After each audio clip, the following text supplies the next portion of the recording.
ABC Women would like to thank BIPOC Executive Search for sponsoring today's episode. The BIPOC Executive Search app is here for you. Get information about job opportunities we're recruiting for. Keep up to date and in the know about career news tailored to Indigenous, Black, and other racialized audiences. Gain helpful tips and learnings to help you on your career trajectory, celebrate job appointments, and more. The BIPOC Executive Search app, here to elevate the candidate experience for Black, Indigenous, and communities of color. Free to download and available on iPhone and Android smartphones.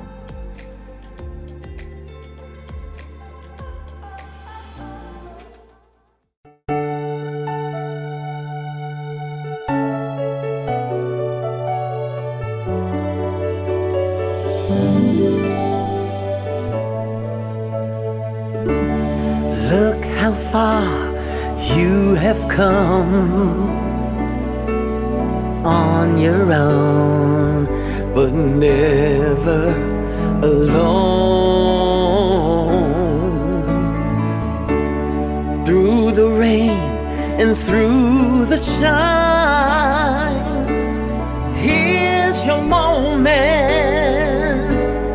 it's your time. You stood tall and now you see, standing in your destiny. 100 woman growing strong. 100 woman where you belong. You stood tall and now you see, you have reached your destiny, woman.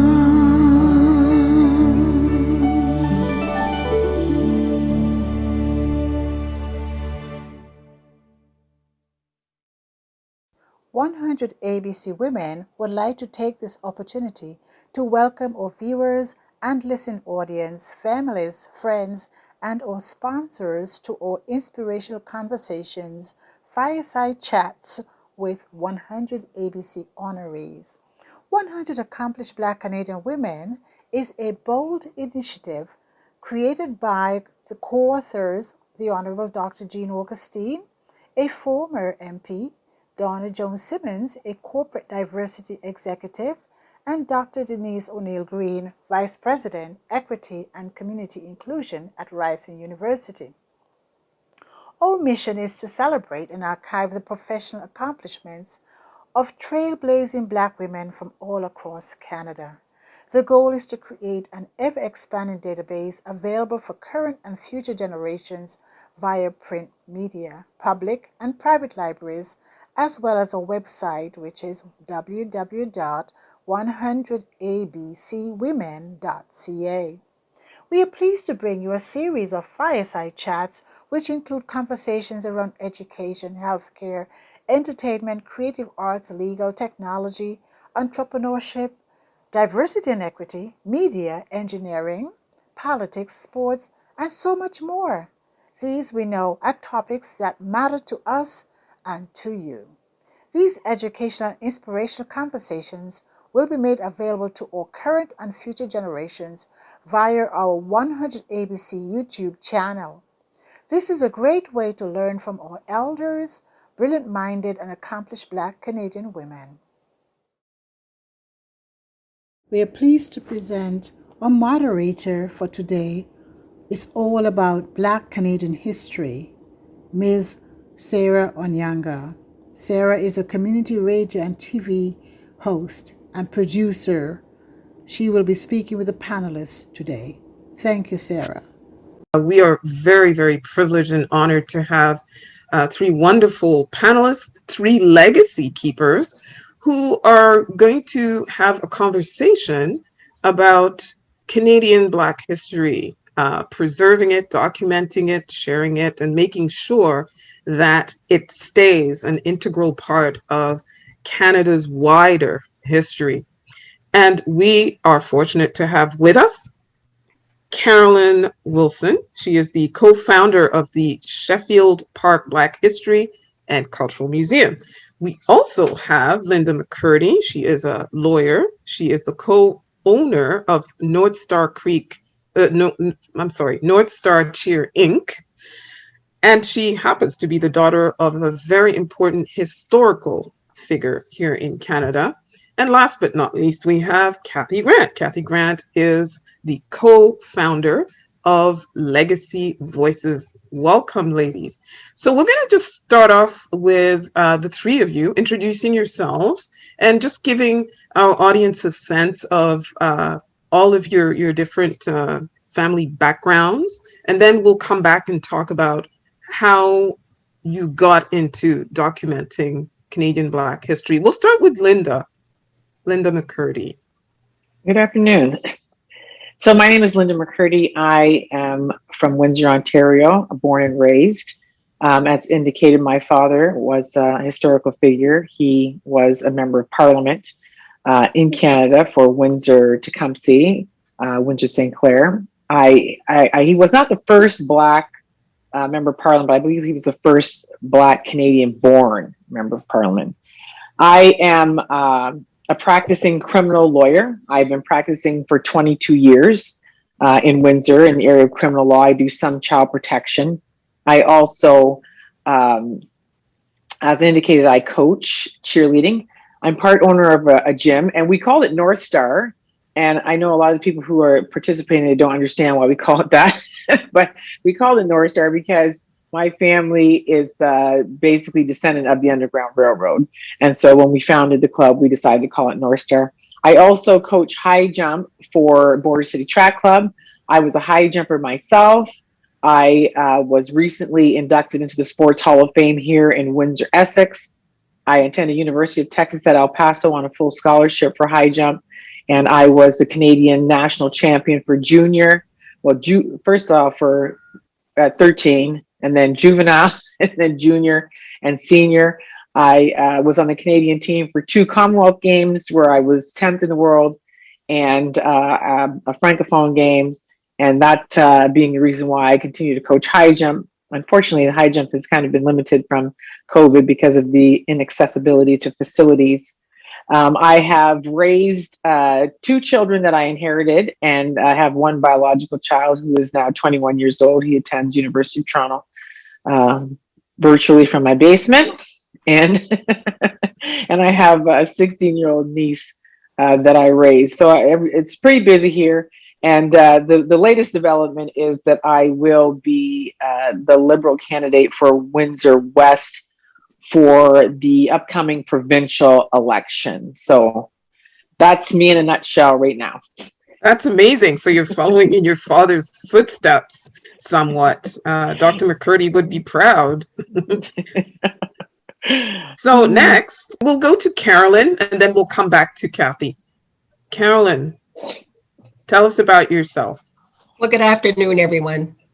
First of all, I certainly appreciate this opportunity to be part of the Fireside chat. It's very comforting. It feels like home. Yeah. Well, just a little bit about myself and our family. We are direct descendants here in Collingwood area, and we represent about 7 generations on one side of our family. My sister does the genealogy, but Collingwood has been known as one of the northern terminals for the Underground Railroad. And we share that with our brothers and sisters in Owen Sound as well. We're community minded here. I believe myself, I'm an advocate for the needs of our community. We feel that history is very important. And we'd like to recognize the accomplishments of many of our people that we can during this time we're here. We did co-founder, I should say, of the Sheffield Park Black History and Cultural Museum, along with my sister. And I'll probably explain that a little later on, but for the time being, we're pleased to be part of Black history. Thank you, Sarah. And finally, Kathy, whose roots are actually in Montreal. Hi, everyone. I'm Kathy Grant. I'm the co-founder of the Legacy Voices Project. I am a first-generation Canadian. Both my parents were from the island of Barbados. I can talk a bit of Viogin. And I I fell in love with history through my dad. And through him, he introduced me to our Black veterans, Black Canadian history. I went to the Negro Community Center in Montreal as a child. I have two siblings, a brother who is a lawyer and a sister who's involved with the entertainment. Both my parents were educators before they came up to Canada. My dad volunteered to fight for Canada from Barbados. And over the last, since my dad has passed away, I have been documenting Black Canadian history, specifically with a focus on Black military history. And I think it is so important that we honor and recognize our veterans that served Canada. It goes back to prior to Confederation. And it is like my honor and my pleasure to document and interview and record and preserve the history of our veterans, as well as Black Canadian history, and engage students in that learning. And Kathy, you call yourself a public historian, and you actually left a career, I believe, in telecommunications to do this full time. Yes, I just fell in love with history. I find that a lot of our history, in terms of school, when it comes like to Black history, they talk about American history more so than our deep roots. And we go back prior to Confederation. There are some people going back to 1830s. And like Carolyn's family and Linda's family, they go back many, many generations. Where we are, with my family, we only go back like to the, my dad came up in the 1940s, and I was born in 1961. I turned 60 next month. But I think it is so important. There's such a gap, I find, when it comes to our Canadian history, and it is such a rich history. And it's not only like the negative stories that you hear in the media. There's so many positive, rich, beautiful stories which involve family, which involve accomplishment, education, and it is incredible how much is out there. And I think it's up to all of us to showcase our history. We're going to come back to you in this next round in terms of the actual projects that you've done to do that. And also, in the interest of full disclosure, I met Kathy Grant at her father's funeral after having produced a documentary that featured him talking about this Canadian Black military history, just putting it out there. So let's go back to Carolyn, actually, because you have this museum. So can you tell us what is in that museum, what people can expect to see and learn in your museum? Well, thank you, Sarah. Actually, we give credit to one of our uncles, Howard Sheffield, who had a vision that someday we'd have a museum, and he felt that our history should be recorded. And so along with Uncle Howard and my mother, Sylvie and I worked along with family. Family initiated this. Our museum is located in Clarksburg, Ontario. We call it the Sheffield Park Black History and Cultural Museum, because our history also was Black history, but our community friends, white neighbors and friends, have contributed to our heritage too. In our museum, we have, I guess now we have 17 buildings.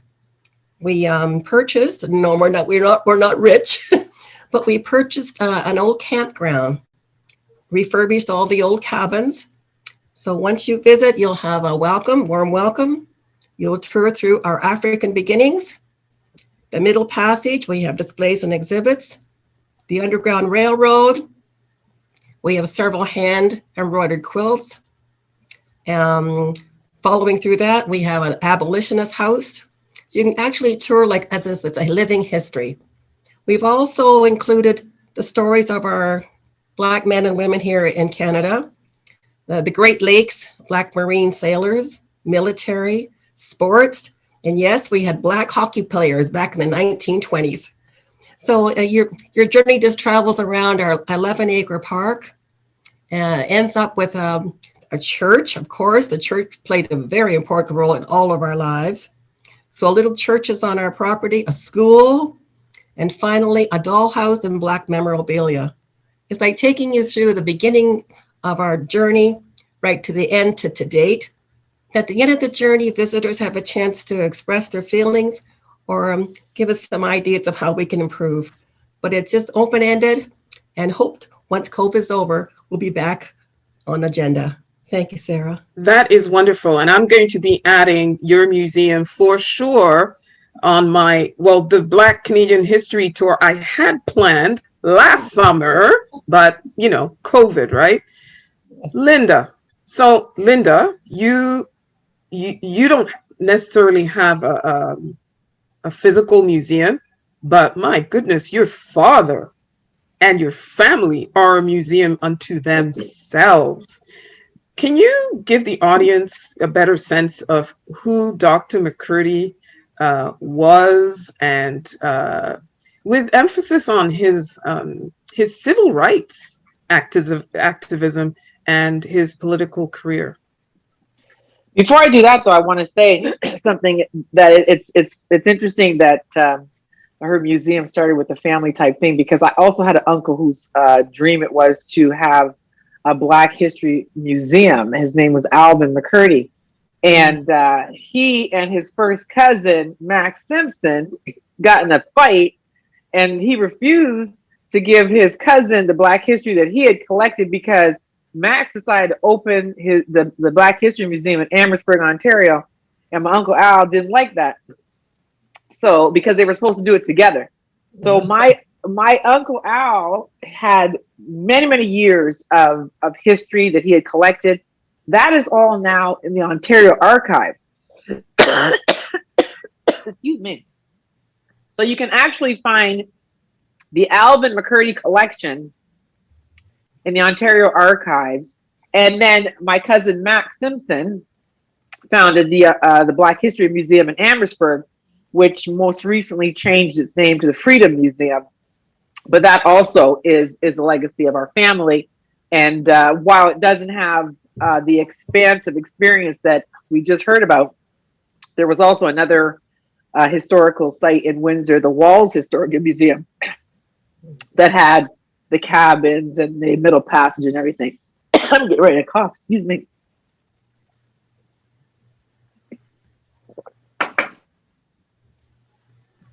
And while I don't have anything to do necessarily with the museum now, my stepmother is on the board of directors at the Freedom Museum. And with respect to my father, I can tell you when I was young, I hated history. I would go to school and I failed all kinds of history classes because I just had absolutely no interest whatsoever. And at some point I realized it's because they weren't teaching me anything about myself. They weren't teaching me anything that connected to myself. They weren't teaching me, and it's not what I heard at home. So there was a big gap between what I was hearing in school and what I was learning at home, because my mother has also been into Black history. She wrote a thesis on the connection between the architecture in Southwestern Ontario and how it traced through the Middle Passage, because there's a time, a period of architectural history where they just keep saying it's an unknown influence or whatever kind of influence, but you can trace some specific design elements from African type porches, the way they gable the roof, the way they put posts on it. Like Europeans and English didn't have porches and didn't have any overhang. It was just flat surface. And they threw stuff out of the upper windows into the alleys, to the roads. And we had these beautiful, thatched roof houses in Africa. And that traced through all the way through slavery, because there was a period of time, of course, when the Africans were doing all the building and they weren't learning new style. They were bringing their own style to what they were given and what they had to use. So even my mother was very into her history, and she's traced her family roots and everything in Canada. So my father's side has been in Canada since 1833, and there was a lot of political involvement throughout his family. He was originally a professor at University of Windsor in microbiology. He was actually the first Black person to have an upper level science degree in the state of Michigan, because he graduated from Michigan State University. he was a full professor at the University of Windsor at the age of 26, when there was very little or very few Black professors anywhere to be seen. My father, both of my parents were very involved in the civil rights era. My father established the Guardian Club, which later became the Black Coalition. My mother was a member of the Our Day Study Club way back early on in its inception. There was also another group called the Panel of Concerned Women that my mother was involved with. And ultimately, my mother was a professor at St. Clair College here in interior design, which is why her interest in architecture came about in her research for the historical connections that we have.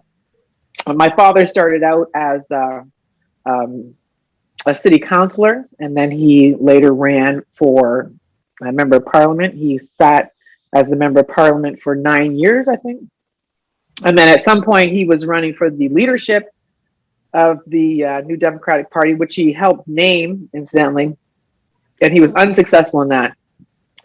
My experience with that at the time was that there was a lot of discrimination within that party. And I can tell you that when my father passed away, he was actually a card-carrying liberal. So one of the first questions I get when I'm running for any political office, well, why would you be a liberal? Your dad was NDP. I said, no. He wasn't at the end. He was at NDP for a long time, but he was not when he passed away. Mm-hmm. And so my interest in history came from my family and from my surroundings, and just because of the fact that my family's been here so long. So when I'm dealing with young people, it could be in the context of cheer, it could be in the context of track, it could be as their lawyer. I always encourage these kids to know who they are and where they came from, because it assists them in understanding that they're very strong and capable people. Because if you understand your history as a Black person in Canada, particularly if you came through the Underground Railroad, your family survived the Middle Passage, slavery, and an escape to a country that nobody should ever come to because of the cold weather. And so a lot of the kids don't understand that they're very strong and capable individuals, and that they shouldn't let what people say to them or the kind of environment they live in make them believe otherwise. And that comes specifically from knowing your history. And so that's how I got to be a little bit of a family history buff for my family in any event. Mm-hmm. That's excellent. I like your last comment, because myself, I'm a continental African. I've only been in Canada for some 30 years or so. And my interest in history came exactly from the fact that I didn't see anything reflected in media or the national narrative that spoke to the contribution, first of all, of persons of African descent, but also of the development of different communities through time. And I was under the impression that Blacks had only been in Canada for, a few decades, that so it's excellent to have people like yourself whose family are like, 100 to several hundred. My mother's family traces to indigenous roots. So our family's been here, even though her mother actually moved to Michigan. But my sister even, she performs a one-woman play about Harriet Tubman. And she goes from school to school so that she can introduce these characters to people and have them introduced to the history a little bit more. Mm-hmm. We're going to go back to Carolyn. And I just want to know, what challenges have you had, in, building up this amazing institution, and also just even, things like getting funding for different projects related to the museum? Thank you, Sarah, for asking. Funding is something that's been very elusive for us for a number of years. And we have applied, and we're pretty smart at putting applications together. But although many times we were turned down or it just didn't work, we felt it was important to carry on, use the resources that we could find or from ourselves, and to build this work. We've had a lot of challenges in Collingwood here. Although our community was mainly Black area here in the settlements, we've often faced challenge, our adults and our family did. But I find in meeting name calling or being the last person to be hired and first fired, it gave us a strength in ourselves.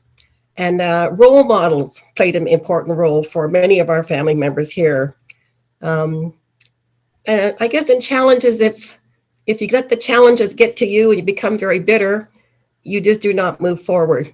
We've had personal hurts here in our area, but I find if we can overcome those type of feelings and build bridges, but I think education would be my main thing, educating others and sharing of who we are, giving our young people a voice and some words and names of our brave sisters and brothers and Black pioneers, who they were and their achievements.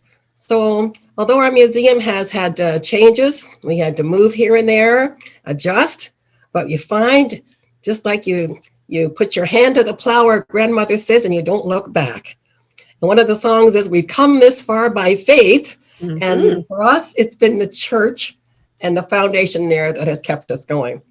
The uniqueness is we built relationships in our community. My sister and I are on a diversity committee now, and perhaps that's one door to open for others. And our philosophy is, if we go in one door, we take everybody else in with us. So Sarah, it's been a wonderful journey. I don't know what's around the corner, but we look forward and we're just never going to give up. Speaking of what's around the corner, how have you adapted to new technology, for example? Because you know how in the past, when I was in high school, I'm going to age myself now, I'm in my 50s. We did not have internet. We did not have nothing was digital. And basically you were taking your physical body to a library to consult documents and things like that. So how have you adapted your activities to A, the new technology, and B, sort of the changing public? Oh, for myself at Sheffield Park, this year we've adapted to online talks. Mm-hmm. That was very new for us. My sister's a technology person, but we knew we'd have to adapt, and it's like challenging our young people. We rely on a lot of our young people to improve our skills and our confidence level. But that's one area where we really could grow a bit more. Perhaps university students or students in those areas of those fields of professional area would be of help service for us. We've just carried on as best we can, but we're open, and it's the future, and it's the future of our work to carry on with new technology. Mm-hmm. Linda, so your father was an academic, but myself, in the work that I do with Black History Ottawa, we usually have a hard time trying to find Black historians who specialize in Canadian Black history, especially that early Canadian Black history. Why do you think that is? Why do we not have enough trained, academics who can provide this expertise? Well, I can tell you, Irene Moore Davis here in Windsor can provide every bit of expertise. Yes, absolutely. But she's like a one-woman army of experts. It's because it's not taught in the schools. There's no education, and just similar to you saying that you didn't know that Black people were here so long. Neither do the people. The Black kids don't know where they came from. Certainly newcomers to the community don't know that we've been here upwards of 200 years. They don't know anything about the fact that there had been slavery in Canada. They don't know anything about, the first Black person in servitude coming to Canada in the 1600s. They don't know anything about the development through of the abolition of slavery and the early efforts they made to release people by the time they turned 30. There's a lot of very interesting Black history that's not being taught in the schools. If you're not taught it, you have to go and find it. Then you look at the resources. Where are the resources? There's not even a lot of easily accessible resources to find out specifically about Canadian Black history. I mean, the only reason I know some of the things I do is because my mother told me, or because we had the museum. When I was in law school, which is a long time ago now. So I don't know why you're talking about aging yourself, because it looks like I'm the same age. Anyway, my friend, and I were in school together, Lana Strange. She's also a local Canadian Black person.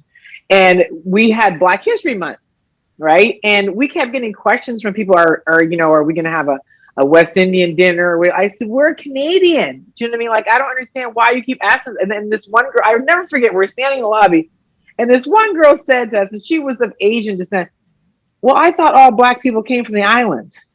And, Lana and I looked at each other, and we took ourselves down to that museum, and we borrowed as much as we could possibly borrow, and we created an entire Black history display in the lobby of the law school, starting from the Middle Passage, going through slavery and the Underground Railroad, escaping to Canada, and then, putting Black figures there, Marianne Shadd and other figures that were very integral to our history and not American history. Because as you said, a lot of history that you learn of Black people is American history. And while it's connected to us, it is not the end all and be all of what we are as Canadians and what our history is about. I mean, we have Nova Scotia and the British Empire Loyalists and all that stuff that we don't know anything about in school here. So Lana and I turned the entire lobby into a Black history display. And I think that was the first time that many students, even, Black students, white students alike,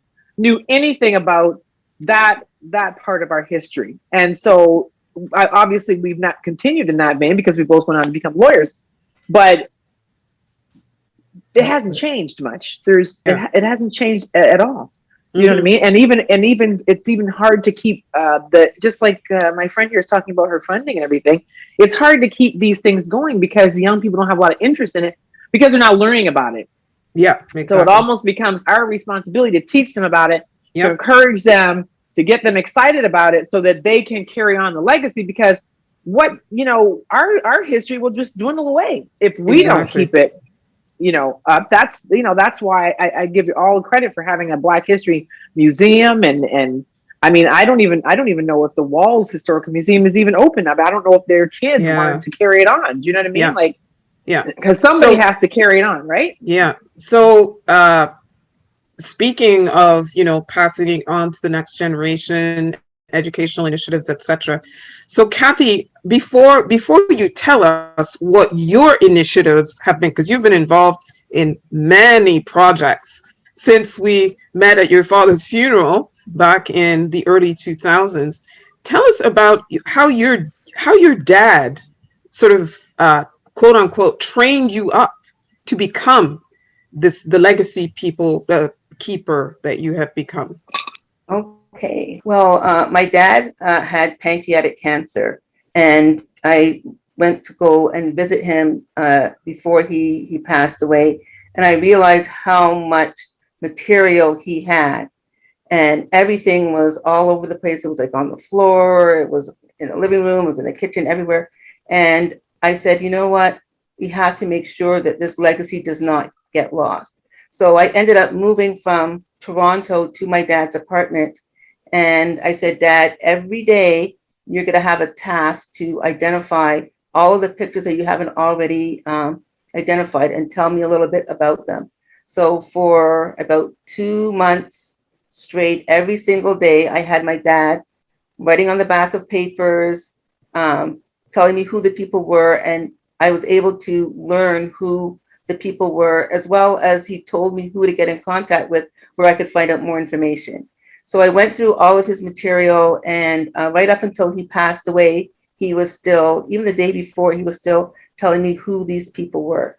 So from that, I said, I'm not going to leave Montreal. I told my boss that I am moving to Montreal, but I also took out a lease for a year. So I said, well, I took out a lease and I'll lose all my money. So that's what I did. I went through all of his material. I followed up in terms of getting in contact with different veterans. And we got Veterans Affairs Canada to go and interview a bunch of them. There's like over 100 individual video clips of veterans that are on the Veterans Affairs Canada website. They're all closed captioned. They're all transcribed. I got Sarah to go and interview a bunch of them. We got Adrian Harewood to go and interview some. So we had them meet in both Montreal and Ottawa. So that legacy is there.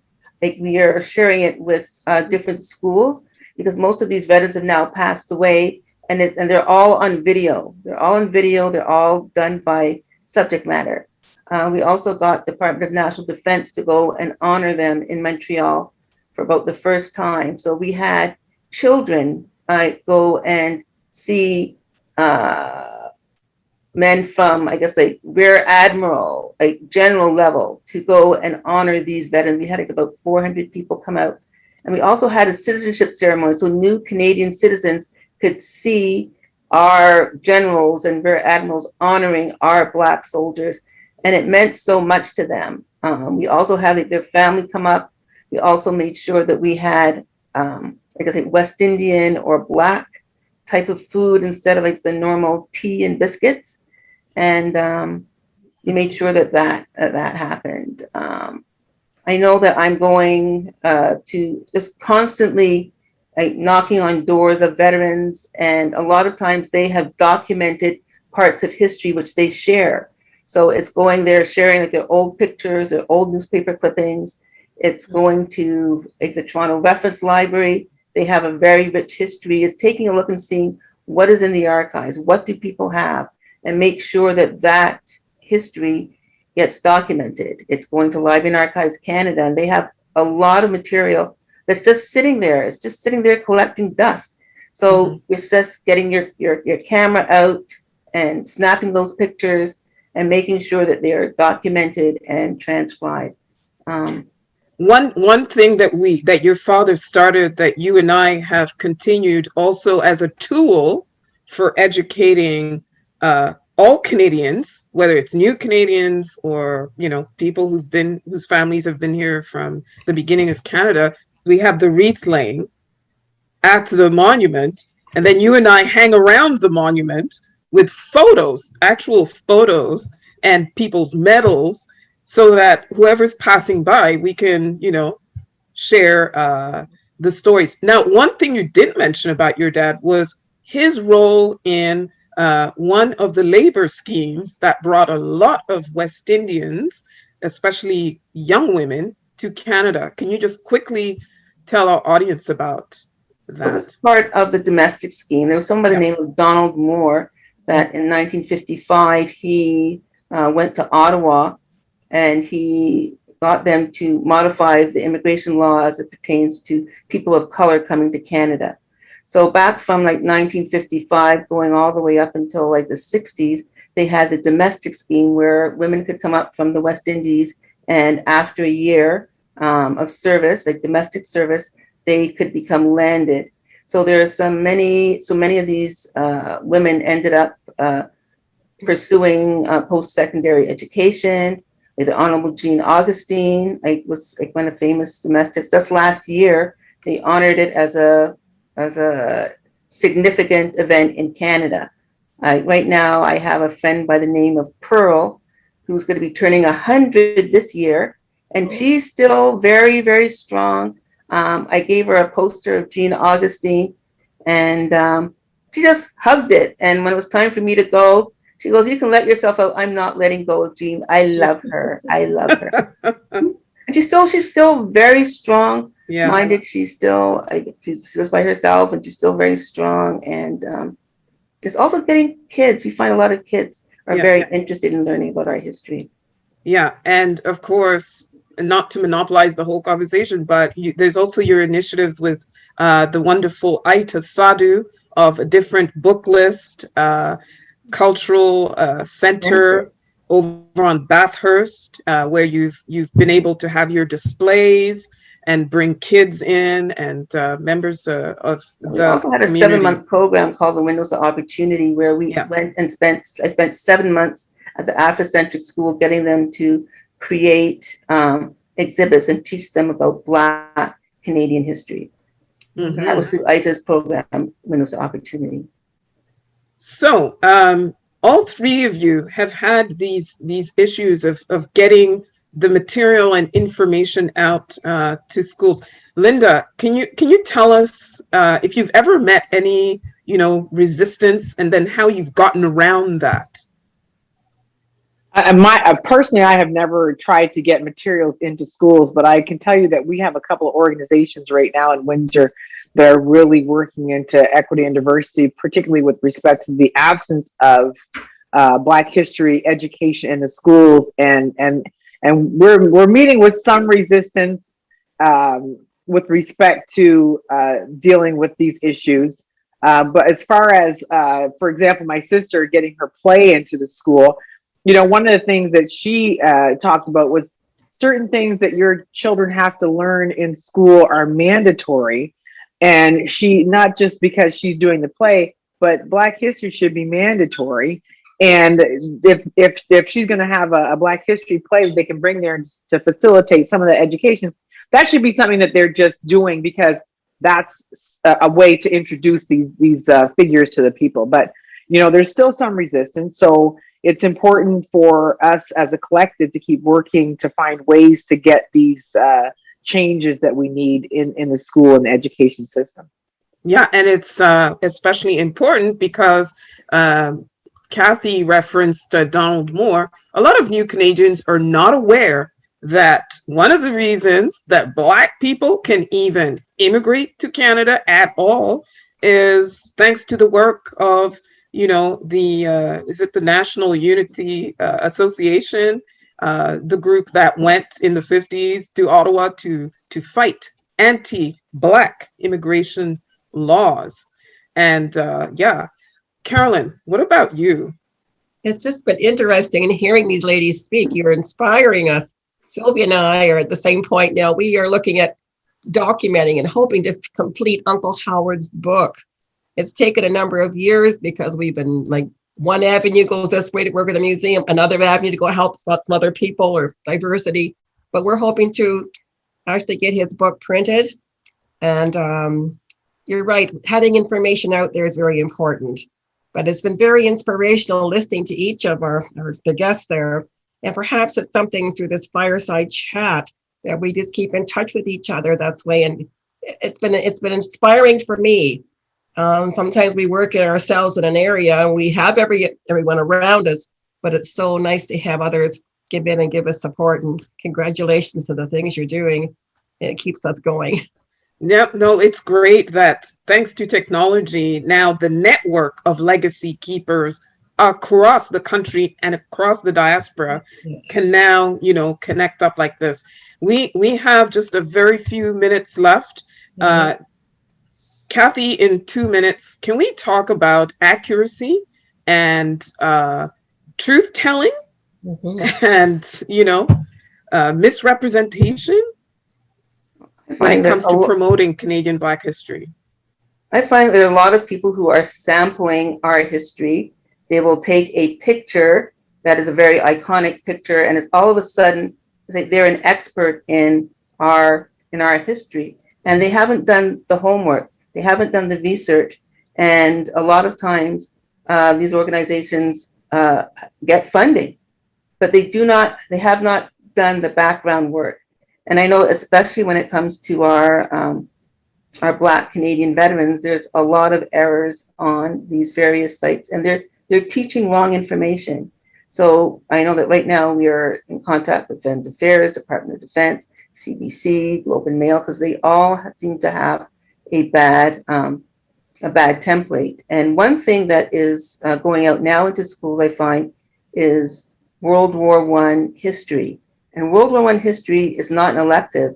It is, you have to take it. It's one of the requirements. So now, because there hasn't been a lot of Black representation, I find that a lot of organizations are now trying to teach Black World War I history, and a lot of it, they haven't done their homework.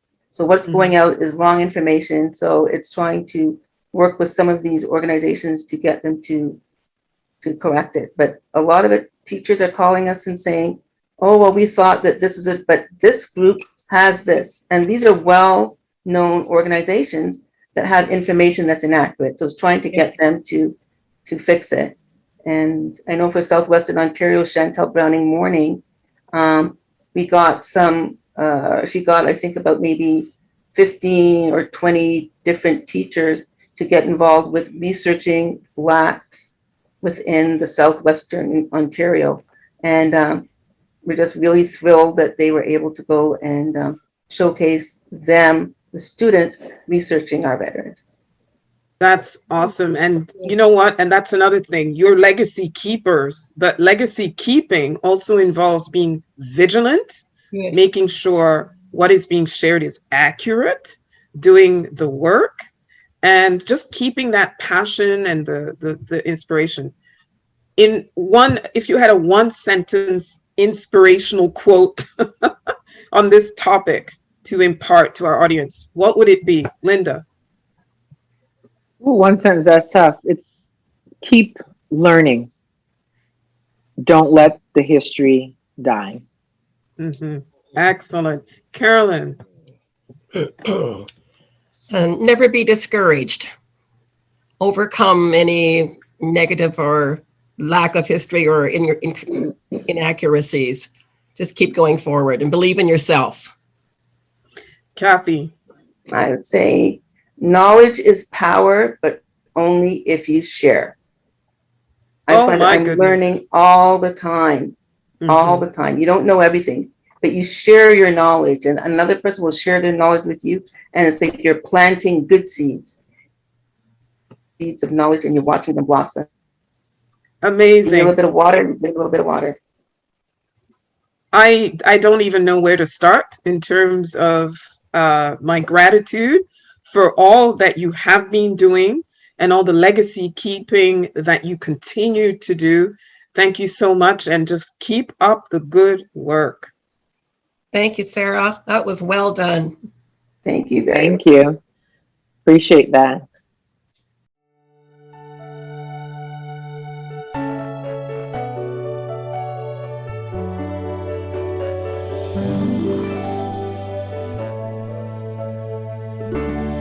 Look how far you have come on your own, but never alone. Through the rain and through the shine, here's your moment, it's your time. You stood tall and now you see, standing in your destiny. 100 woman growing strong. 100 woman where you belong. You stood tall and now you see, you have reached your destiny. Woman.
somewhere.